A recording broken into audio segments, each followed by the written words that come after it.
Virtual ഡോമിന്റെ സഹായത്തോടുകൂടി efficient ആയിട്ട് യുഐയെ render ചെയ്യുകയും അപ്ഡേറ്റ് ചെയ്യുകയും ചെയ്യുന്നതാണ് റിയാക്ടിന്റെ ഏറ്റവും വലിയ ഫീച്ചർ എന്ന് പറയുന്നത്. റിയാക്ട് ഒരു വെർച്വൽ ഡോം ക്രിയേറ്റ് ചെയ്യും. എന്താണ് ഈ വെർച്വൽ ഡോം എന്ന് പറഞ്ഞാൽ? ഡോം എന്ന് പറഞ്ഞാൽ ഡോക്യുമെന്റ് ഒബ്ജക്ട് മോഡൽ. ഈ ഡോക്യുമെന്റ് ഒബ്ജക്ട് മോഡലിനെ റിയാക്ട് കോപ്പി ചെയ്തിട്ട് ഒരു വെർച്വൽ ഡോം ഉണ്ടാക്കും.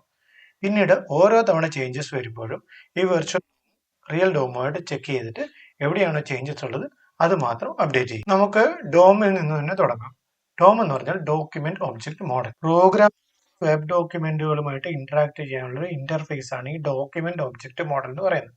അതായത് ഡോം വെച്ചിട്ടാണ് നിങ്ങൾക്ക് നിങ്ങളുടെ വെബ് പേജസോ വെബ്സൈറ്റുകളുമായിട്ടൊക്കെ ഇന്ററാക്ഷൻ നടത്താനായിട്ട് സാധിക്കുന്നത്. അതാണ് ഡോം എന്ന് പറയുന്നത്. ഡോം ഒരു ട്രീയെയാണ് റെപ്രസെന്റ് ചെയ്യുന്നത്.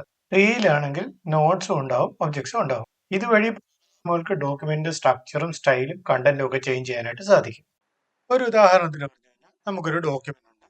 ആ ഡോക്യുമെന്റിന്റെ അകത്ത് ഒരു HTML ടാഗ് ഉണ്ട്, അതിൻ്റെ അകത്ത് ഒരു ഹെഡ് ടാഗ് ഉണ്ട്, അതേപോലെ ഒരു ബോഡി ടാഗ് ഉണ്ട്. ഈ ബോഡി ടാഗിൻ്റെ അകത്ത് നമുക്ക് പല ടാഗ്സ് ഉണ്ടാകും. ഫോർ എക്സാമ്പിൾ H1 ടാഗ് ഉണ്ടാകാം, ഒരു സ്പാൻ ടാഗ് ഉണ്ടാകും, ഇങ്ങനെ പല പല ടാഗുകൾ ഉണ്ട്. ഇതിനെയാണ് ഓവറോൾ ഒരു ഡോം എന്ന് പറയുന്നത്. ഇതാണ് നമ്മൾ നേരത്തെ പറഞ്ഞ ട്രീ ഓഫ് നോട്ട്സും ഒബ്ജക്ട്സും റെപ്രസെന്റ് ചെയ്യുന്ന ഡോക്യുമെന്റ് എന്ന് പറയുന്നത്, അതായത് ഡോം. ഈ ഡോമിനെ നമ്മൾ കോപ്പി ചെയ്തിട്ടാണ് വെർച്വൽ ഡോമിനെ ക്രിയേറ്റ് ചെയ്യുന്നത്. ഈ വെർച്വൽ ഡോം എന്ന് പറയുന്നത് ഈ യഥാർത്ഥ ഡോമിന്റെ എക്സാക്ട് റെപ്ലിക്ക ആയിരിക്കും. എന്ത് ചേഞ്ചസ് വരുമ്പോൾ ഇതും ഈ വെർച്വൽ ഡോമും നമ്മുടെ ശരിക്കുള്ള ഡോമുമായിട്ട് കമ്പയർ ചെയ്യും. എന്നിട്ട് നോക്കും എവിടെയാണ് ഈ ചേഞ്ച് സംഭവിച്ചിരിക്കുന്നത്. എക്സാമ്പിൾ പറഞ്ഞു കഴിഞ്ഞാൽ ഹെഡ് ടാഗിൽ മാത്രമാണ് ചേഞ്ച് ഉള്ളതെന്ന് വിചാരിക്കുക. അപ്പോൾ വെർച്വൽ ഡോമും റിയൽ ഡോമും തമ്മിൽ ചെക്ക് ചെയ്യും. ഹെഡ് ടാഗിന് മാത്രമാണ് ചേഞ്ച് എന്നുണ്ട് കഴിഞ്ഞാൽ അത് മാത്രം അപ്ഡേറ്റ് ചെയ്യും, വേറെ ഒന്നും അപ്ഡേറ്റ് ചെയ്യില്ല. ഇതാണ് റിയാക്ട് ബാക്ക്ഗ്രൗണ്ടിൽ ചെയ്യുന്നത്. അതുകൊണ്ടാണ് റിയാക്ട് ഇത്രയും ഫാസ്റ്റ് ആയിട്ട് വർക്ക് ചെയ്യുന്നത്. റിയാക്ട് ഒരു കമ്പോണന്റ് ബേസ്ഡ് ആർക്കിടെക്ചറിനെയാണ് ഫോളോ ചെയ്യുന്നത്. എന്താണ് കമ്പോണന്റ് ബേസ്ഡ് ആർക്കിടെക്ചർ എന്ന് പറഞ്ഞു കഴിഞ്ഞാൽ യൂസർ ഇന്റർഫേസുകളെ റീയൂസ് ചെയ്യാൻ പറ്റുന്ന രീതിയിൽ കമ്പോണന്റ്സ് ആയിട്ട് ഡിവൈഡ് ചെയ്യുകയാണ് റിയാക്ട് ചെയ്യുന്നത്. അതുകൊണ്ട് തന്നെ വീണ്ടും വീണ്ടും പലതവണ നമുക്ക് ഈ കമ്പോണന്റ്സുകൾ ഉപയോഗിക്കാൻ പറ്റും. എക്സാമ്പിൾ ആയിട്ട് ഒരു ബട്ടനെ നമ്മൾ എടുത്തു കഴിഞ്ഞാൽ ബട്ടന്റെ പ്രോപ്പർട്ടീസ് എല്ലാം കൂടെ നമുക്ക് ഒരു കമ്പോണന്റ് ആയിട്ട് സെറ്റ് ചെയ്യാൻ പറ്റും. ബട്ടന്റെ വിഡ്ത്ത്, ബട്ടന്റെ ഹൈറ്റ്, കളറ്, അതുപോലെ ബാക്ക് ഷാഡോ, ബാക്ക് ഡ്രോപ്പ്, ഇങ്ങനത്തെ കാര്യങ്ങളെല്ലാം തന്നെ നമുക്ക് കമ്പോണന്റ് ആയിട്ട് സെറ്റ് ചെയ്യാം. ഇങ്ങനെ ബട്ടൺ ഒരു കമ്പോണന്റ് നമ്മൾ സെറ്റ് ചെയ്തിട്ടുണ്ടെങ്കിൽ ഈ ബട്ടൺ കമ്പോണന്റിനെ നമ്മൾ എവിടെ വിളിച്ചാലും ഈ പറഞ്ഞ ഫീച്ചേഴ്സ് എല്ലാം തന്നെ നമുക്ക് അവിടെ അവൈലബിൾ ആയിട്ട് കിട്ടും. ഈ പറയുന്ന കമ്പോണന്റുകളെല്ലാം തന്നെ JSX റിട്ടേൺ ചെയ്യുന്ന ഒരു ഫംഗ്ഷൻ ആയിരിക്കും. അപ്പൊ എന്താണ് JSX? HTML പോലെ തന്നെ ജാവാസ്ക്രിപ്റ്റ് എഴുതാൻ പറ്റുന്ന ഒരു സിന്റാക്സ് ആണ് JSX എന്ന് പറയുന്നത്. പ്ലെയിൻ ജാവാസ്ക്രിപ്റ്റിൽ നമുക്ക് HTML ലൈക്ക് സിന്റാക്സ് എഴുതാൻ പറ്റില്ല, പക്ഷെ അത് നമുക്ക് റിയാക്ട് വെച്ചിട്ട് സാധ്യമാണ്. നോർമൽ HTML പോലെ തന്നെ പലതരത്തിലുള്ള ടാഗുകൾ നമുക്ക് യൂസ് ചെയ്തുകൊണ്ട് JSX എഴുതാനായിട്ട് സാധിക്കും. ജാവാസ്ക്രിപ്റ്റ് XML-നെയാണ് JSX എന്ന് പറയുന്നത്. അപ്പോൾ HTML സിന്റാക്സ് ജാവാസ്ക്രിപ്റ്റിന്റെ അകത്ത് എഴുതാനായിട്ട് നമുക്ക് സാധിക്കും. റിയാക്ടിന്റെ മറ്റൊരു ഫീച്ചറാണ് സ്റ്റേറ്റ്സും പ്രോബ്സും. എന്താണ് സ്റ്റേറ്റ്? ഒരു കമ്പോണന്റിന്റെ അകത്തെ ഡൈനാമിക് ഡേറ്റയെ ഹാൻഡിൽ ചെയ്യുകയാണ് സ്റ്റേറ്റ് ചെയ്യുന്നത്. ഇവിടുത്തെ നമ്മൾ എക്സാമ്പിൾ പറഞ്ഞു കഴിഞ്ഞാൽ നമ്മുടെ ബട്ടന്റെ അകത്തെ സ്റ്റേറ്റ്. നമുക്കൊരു എക്സാമ്പിൾ ആയിട്ട് പറഞ്ഞു കഴിഞ്ഞാൽ ഒരു ഷോപ്പിംഗ് കാർട്ട് എടുത്തു കഴിഞ്ഞാൽ ഷോപ്പിംഗ് കാർട്ടിൽ നമ്മുടെ കാർട്ടിന്റെ അകത്ത് 2 പ്രോഡക്റ്റ് ഉണ്ട്. ഈ 2 പ്രോഡക്റ്റിനാണ് നമ്മൾ ഡേറ്റ എടുത്ത് വെച്ചിരിക്കുന്നത്.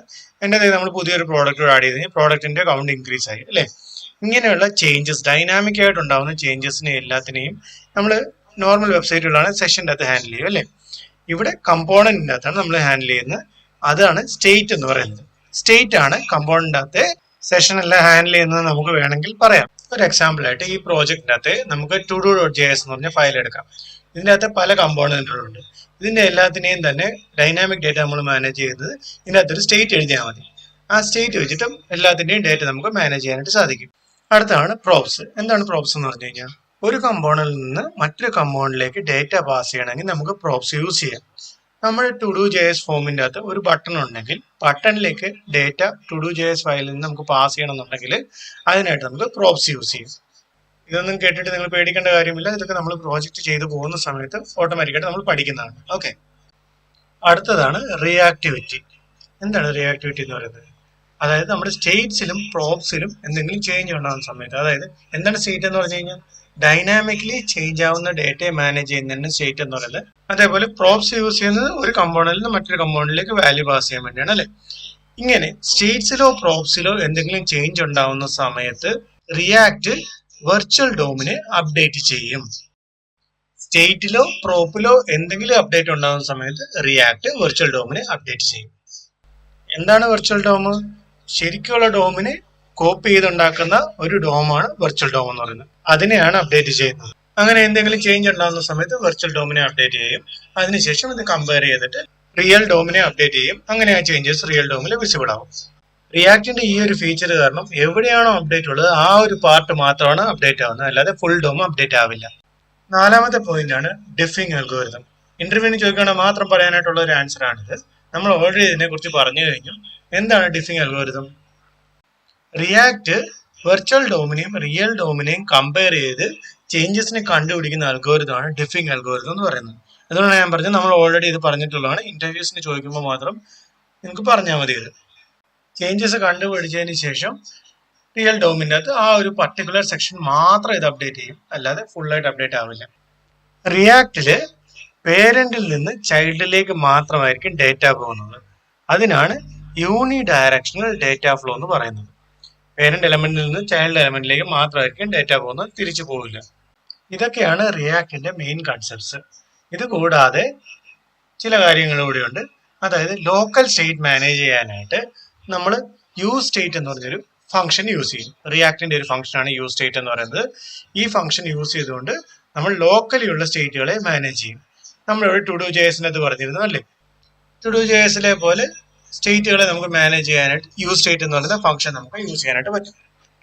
പേരന്റ് ചൈൽഡ് കമ്മ്യൂണിക്കേഷന് വേണ്ടി നമുക്ക് സ്റ്റേറ്റിനെ ലിഫ്റ്റ് ചെയ്യാനായിട്ട് പറ്റും. Lifting the States up four parent child communication. നമ്മൾ ഇതിനു മുമ്പ് പറഞ്ഞിരുന്നു റിയാക്ടിന്റെ അകത്ത് ഡേറ്റ ഫ്ലോ ചെയ്യുന്ന യൂണി ഡയറക്ഷനിലായിരിക്കും. അതായത് പേരന്റിൽ നിന്ന് ചൈൽഡിലേക്ക് മാത്രമായിരിക്കും ഡേറ്റ പോകുന്നത്. പക്ഷെ ഇപ്പൊ നമ്മൾ പറയുന്നത് ചൈൽഡിൽ നിന്ന് പേരന്റിലേക്ക് നമുക്ക് ഡേറ്റ കൊടുക്കാൻ പറ്റും. അതാണ് ലിഫ്റ്റിംഗ് ദി സ്റ്റേറ്റ് അപ്പ് എന്ന് പറയുന്നത്. കോണ്ടെക്സ്റ്റ്, റീഡക്സ്, അങ്ങനെ ചില ഫംഗ്ഷനാലിറ്റീസ് ഉണ്ട് റിയാക്ടില്. കുറച്ച് കോംപ്ലക്സ് ഫംഗ്ഷനാലിറ്റീസ് ആണ്. ഇത് വെച്ചിട്ട് നമുക്ക് ചൈൽഡിൽ നിന്ന് പേരന്റിലേക്ക് ഡേറ്റ പാസ് ചെയ്യാനായിട്ട് പറ്റും. പക്ഷെ ഈ വീഡിയോയിൽ നമ്മൾ പഠിക്കുന്നില്ല, പിന്നീട് നമുക്കൊരു ഡീറ്റെയിൽഡ് ആയിട്ടൊരു വീഡിയോയിൽ പഠിക്കും. റിയാക്ടിന്റെ അടുത്ത ഒരു മെയിൻ ഫംഗ്ഷനാലിറ്റിയാണ് ഇവന്റ് ഹാൻഡ്ലിംഗ് എന്ന് പറയുന്നത്. എന്താണ് ഇവന്റ്സ് എന്ന് പറഞ്ഞു കഴിഞ്ഞാൽ, മൗസ് ക്ലിക്കിന് ഒരു ഇവന്റ് ആയിട്ട് പറയാം, ഒരു ബട്ടൺ ക്ലിക്കിന് ഇവന്റ് ആയിട്ട് പറയാം, ഒരു ഫോം സബ്മിഷൻ നമുക്ക് ഇവന്റ് ആയിട്ട് പറയാം. ഇങ്ങനെ പല പല ഇവന്റ്സുകളുണ്ട് അല്ലേ. ഈ ഇവന്റ്സുകളെ എഫിഷ്യന്റ് ആയിട്ട് ഹാൻഡിൽ ചെയ്യാനായിട്ട് റിയാക്ടിന് സാധിക്കും. റിയാക്ടിന്റെ രണ്ട് കോർ സ്ട്രെങ്തുകളാണ് സ്റ്റേറ്റ് മാനേജ്മെന്റും ഇവന്റ് ഹാൻഡ്ലിംഗ്. നമ്മൾ ഇതെല്ലാം നമ്മൾ വീഡിയോ ചെയ്യുന്ന സമയത്ത് നമ്മൾ പഠിക്കും, അല്ലെങ്കിൽ നമ്മൾ റിയാക്ടിന്റെ കോഴ്സ് സെപ്പറേറ്റ് ചെയ്യുന്ന സമയത്ത് നമ്മൾ പഠിക്കും. റിയാക്ടിനെ കുറിച്ച് തൽക്കാലം ഇത്രയാണ് പറയാനുള്ളത്. അടുത്ത നമുക്ക് നോഡിനെ കുറിച്ച് പഠിക്കാം.